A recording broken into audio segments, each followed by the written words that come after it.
आप सभी का रेडियो ट्यूटोरियल में स्वागत है। आज के इस सेशन में हम लोग जी मेंस में पूछे गए प्रश्न का एनालिसिस करेंगे। वैसे स्टूडेंट्स जिन्होंने इस क्वेश्चंस का ऑलरेडी अटेम्प्ट कर चुके हैं, आप हमें कमेंट्स करके इसके बारे में बताओगे, और वो स्टूडेंट्स जो इस क्वेश्चंस का अभी तक अटेम्प्ट नहीं लिए हैं, आप मेरे साथ साथ इस क्वेश्चंस का एनालिसिस करोगे कि बहुत ही ये सुंदर सा क्वेश्चंस है। तो चलो मैं क्वेश्चंस को स्टार्ट करता हूं। स्टार्ट करने से पहले हमें क्वेश्चंस को पढ़ना होगा और इसके छोटे छोटे बिंदु को अच्छे से एक जॉट करना होगा। क्या कहा गया है? एक आपके पास u है जो टू जेड प्लस आइटा के आइटा और डिवाइड बाय जेड माइनस के आइटा के फॉर्म में है। एक जेड है वो आपका x प्लस आइटा y के फॉर्म में है। k का वैल्यू 0 से बड़ा होना चाहिए, मतलब निगेटिव नहीं होना चाहिए सिर्फ। और उसके बाद कुछ कंडीशंस दिया गया है, रियल पार्ट्स ऑफ u और plus imaginary parts of u is equal to 1, यानी रियल पार्ट्स ऑफ u यानी इसके रियल पार्ट्स और इसके इमेजिनरी पार्ट्स को मैं सम करता हूं वो 1 के इक्वल होता है। और साथ में ये इंटरसेक्ट भी करता है, कहता है किस पे कराने के लिए, तो y एक्सिस पे p और q पॉइंट्स पे ये क्या कर रहा है, तो इंटरसेक्ट कर रहा है। और p और q का जो डिस्टेंस है, डिफरेंस है, वो कितना दिया गया है, तो 5 दिया गया है।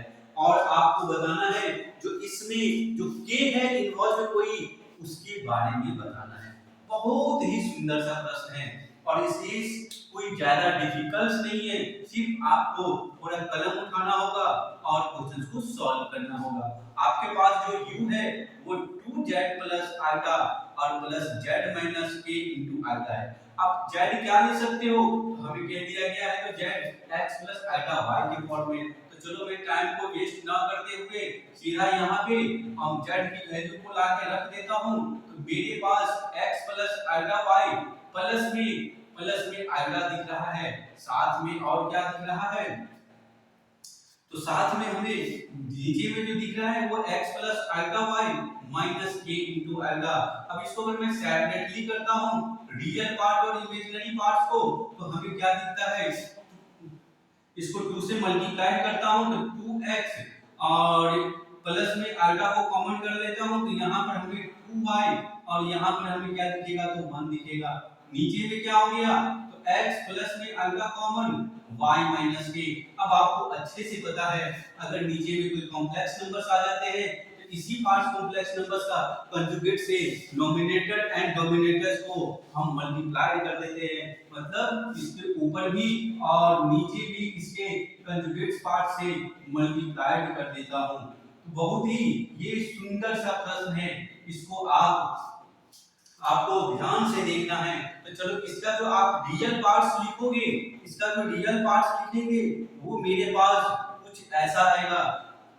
इसमें हम क्या करते हैं, इसके रियल पार्ट्स को एक साथ लिख लेता हूं। रियल पार्ट्स मेरा कितना होगा, तो 2x² प्लस में और क्या मिलेगा, इसको अगर मैं प्लस माइनस माइनस करूं तो प्लस को माइनस से मल्टीप्लाई करूंगा तो माइनस होगा, अगर आइटा को आइटा से करूंगा तो -1 हो जाएगा, जो दोनों मिलके प्लस दे देगा और साथ में ये और ये दोनों बॉक्स मल्टीप्लाई होगा।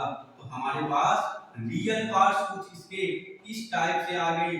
थोड़ा सा मैं जल्दी सॉल्व करने की कोशिश कर रहा हूं, नहीं तो क्वेश्चन बहुत बड़ा हो जाएगा। बाद में आप कहोगे एक छोटे से क्वेश्चन को इतना लंबा करने की क्या जरूरी था।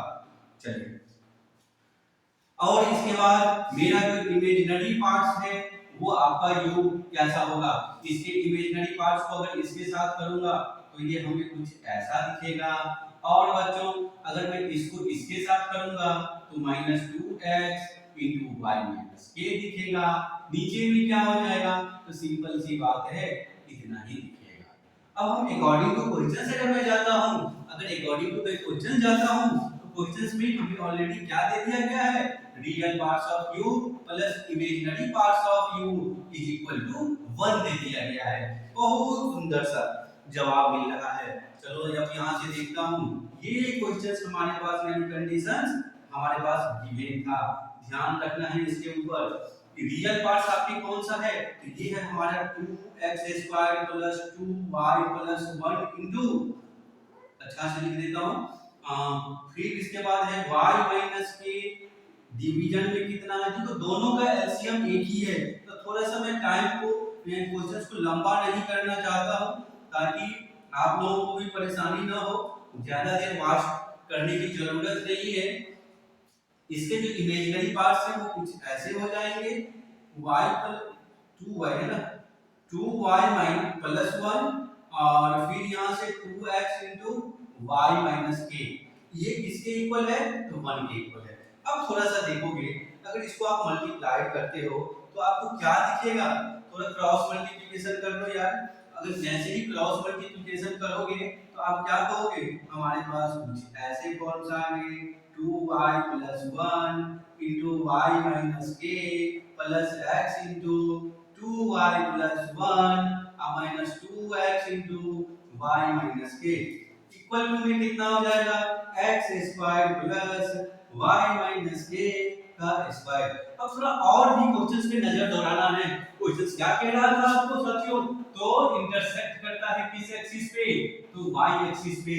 मतलब अगर हमें पता है 8 अगर कोई भी x एक्सिस y एक्सिस पे करता है तो आपका जो x का जो वैल्यू है, x का वैल्यू क्या हो जाएगा, x का जो वैल्यू है वो आपका 0 हो जाएगा। तो क्यों नहीं मैं इस वाले इक्वेशंस में x की वैल्यू को लाके सब्स्टिट्यूट कर दूं।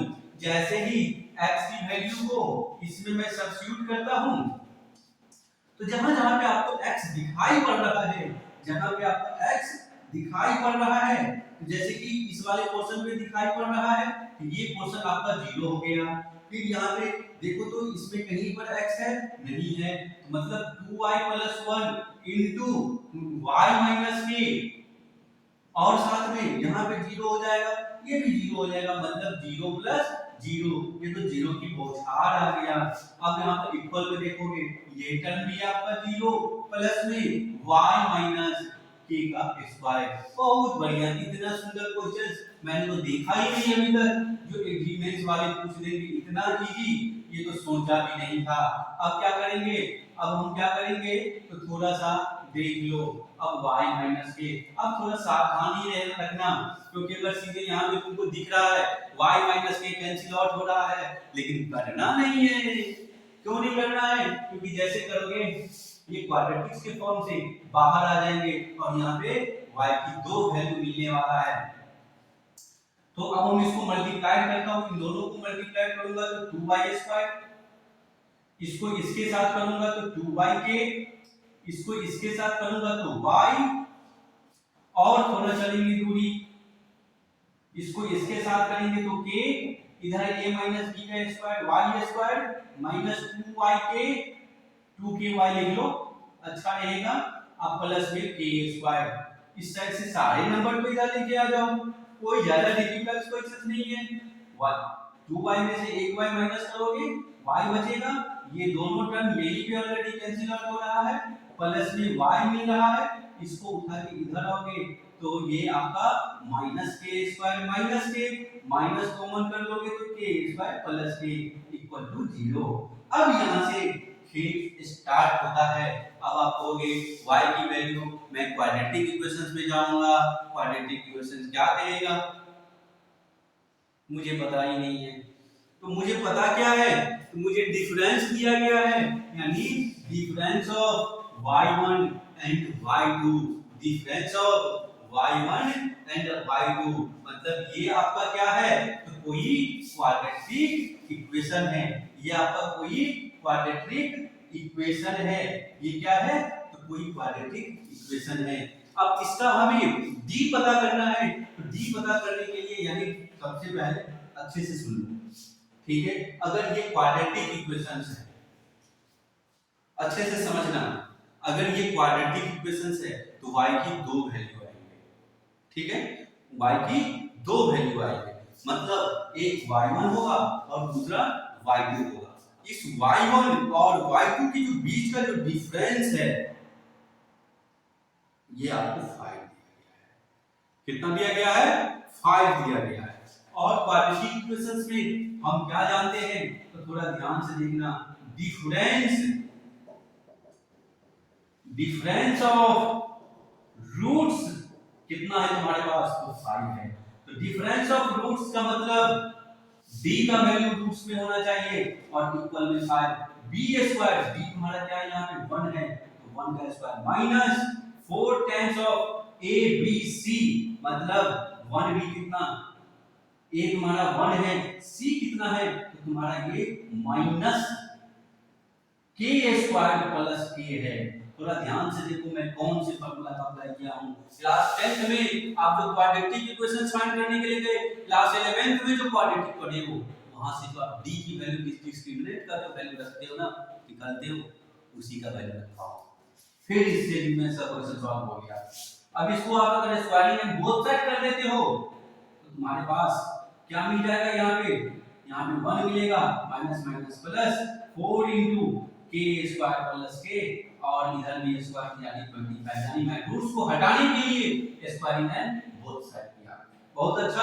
अब इसको सॉल्व करेगा, इसको उधर लेकर के चले जाएगा तो 4 into k square plus k is equal to 24, तो k square plus k is equal to 6, मतलब k स्क्वायर प्लस k 6 को इधर लेकर आ जाएगा, माइनस 6 इज इक्वल टू 0। फिर यहां से चलो k की क्वाड्रेटिक इक्वेशन को सॉल्व करो, 3k minus 2k minus 6 is equal 0, यानी k plus 3 into k minus 2 is equal to 0। अब यहां से k प्लस 3 एक बार 0 और k माइनस 2 एक बार 0, तो k का वैल्यू 2 और यहां से k का वैल्यू माइनस 3। क्या कह दिया था, k का वैल्यू 0 से बड़ा, मतलब ये नहीं होना चाहिए, तो आप क्या कहोगे, हेंस k बराबर 2 मेरा आंसर आएगा। तो मेरे ऑप्शन में 2 है तो टिक लगा लो। चलिए, वीडियो कैसा लगा, अच्छा लगा आपको, अगर हेल्पफुल लग रहा है तो मेरे चैनल को आप सब्सक्राइब करिए, लाइक करिए, शेयर करिए और मेरे साथ जुड़े रहिए। मिलेंगे दोस्तों अगले वीडियोज में, लेक्चर्स में, तब तक आपको मैं दीजिए इजाजत। Okay bye.